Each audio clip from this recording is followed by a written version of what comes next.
Hello everyone, my name is Valerio and welcome to this new episode of The Kaiser's Kitchen.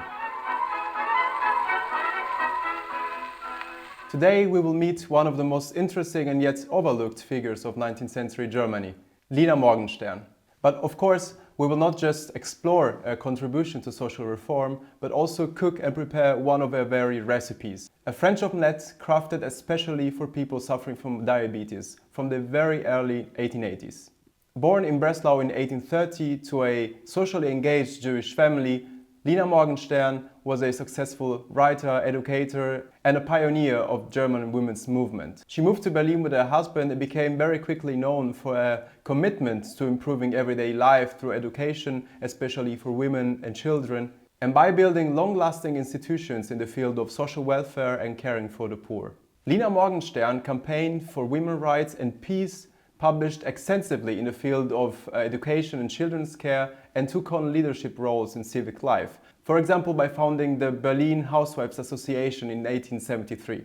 Through this association she managed to build 8 kindergartens in Berlin and even a school for preparing kindergarten teachers. One of her most important contributions was the creation of Berlin's first public kitchen, Volksküche or Suppenküche, in 1866, hence a long-lasting nickname Suppenlina or Soup Lina. This founding year was, as a matter of fact, no coincidence.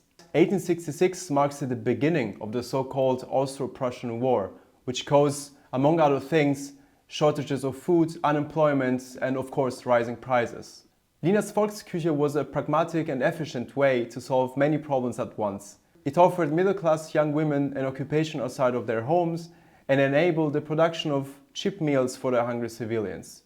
In 1881 she published a cookbook with the name Cookbook for the Healthy and the Sick, a comprehensive manual designed for households, schools and charitable institutions. But what's very interesting about this over 900 pages long book, it's its very extensive section on cooking for the sick, which is even organized by illness. You'll find there diets and recipes for people suffering from fever, chronic diseases and digestive problems, for example.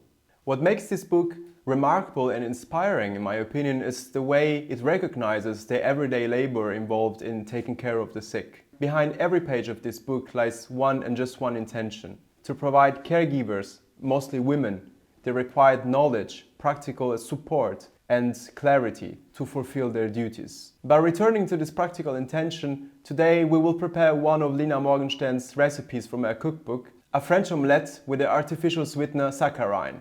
In fact, before the discovery of penicillin in 1921, diabetes was still considered a fatal disease, since no treatment was yet available.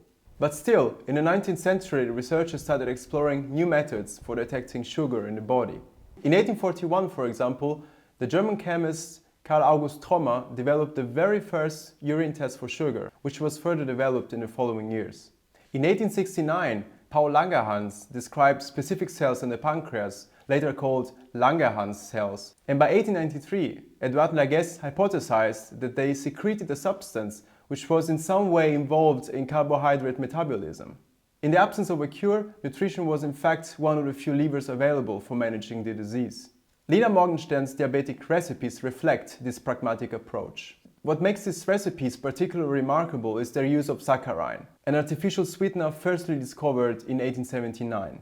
This new industrial product promised a chemically modern solution to an ancient problem: the craving for sweetness.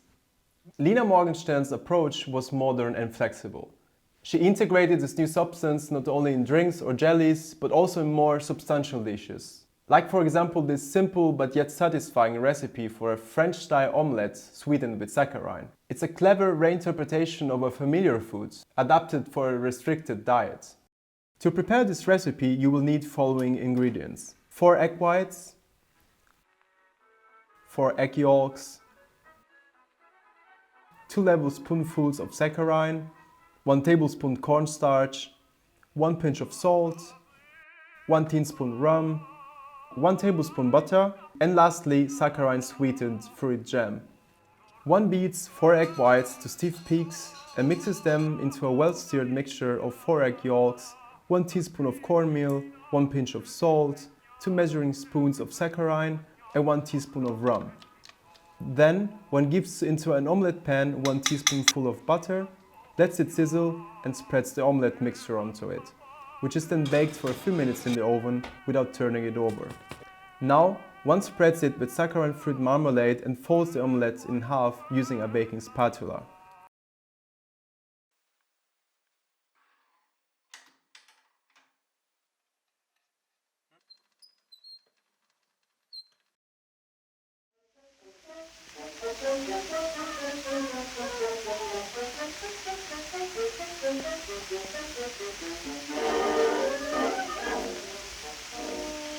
Schlafen du im Schiffen, höre mich voran, oh mein reizend holdes Liebchen, höre mich doch an, es singt keiner lang. Wissen dir gar süße Worte, wissen dir gar süße Worte, glaube erst daran.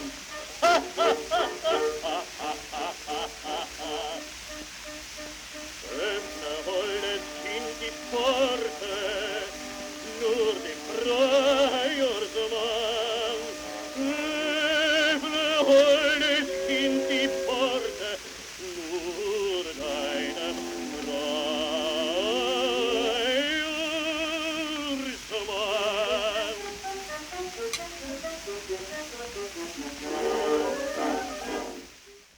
It tastes deliciously.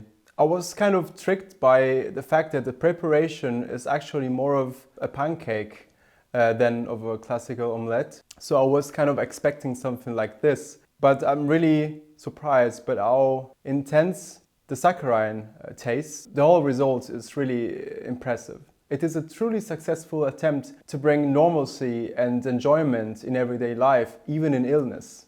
What I truly find remarkable is how deeply pragmatic and inventive 19th century cooking can be. And this is just one of the countless examples that we will discover together. And since I really like this dish, I'm gonna give it 7 out of 10 Kaiser points. But for now, my friends, today's episode comes to a gentle close. Thank you for watching and see you next time on The Kaiser's Kitchen.